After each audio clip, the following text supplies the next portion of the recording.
கை வரைக்கும் வந்த மாதிரி இருந்துச்சு, ஆனா கைவிட்டு போயிருச்சுங்க அப்படின்னு சொல்லுகிற ஒரு நிலைமையில் நீங்கள் இருந்து கொண்டிருக்கலாம். இன்றைக்கு வேதம் சொல்லுகிறது, உங்களுக்கு நம்பிக்கையை கொடுக்கிறது சத்திய வசனமாகிய சுவிசேஷம் தான்.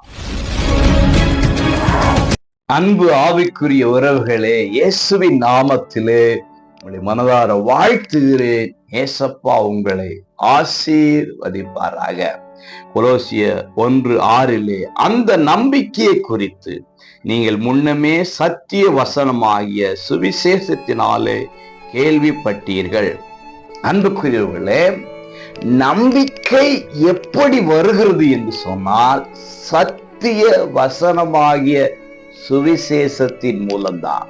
சுவிசேஷம் என்றாலே கர்த்தராகிய இயேசு கிறிஸ்துவை குறித்து சொல்லப்படுகிறது. ஆகவே இயேசு கிறிஸ்து தான் நம்முடைய நம்பிக்கையாக இருக்கிறார். இன்றைக்கு ஒருவேளை நம்பிக்கை அற்ற நிலைமையில் நீங்கள் இருந்து கொண்டிருக்கலாம். எதிர்பார்த்த பல காரியங்கள் உங்களை ஏமாற்றிவிட்ட சூழ்நிலையில் சத்தத்தை கேட்டு கொண்டிருக்கலாம்.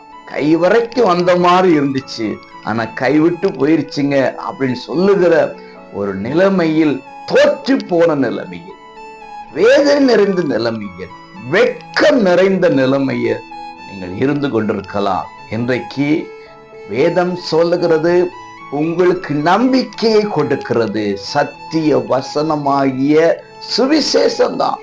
அதாவது சத்தியராகிய இயேசு கிறிஸ்து உங்களுக்கு நம்பிக்கையை கொடுக்கிறார்.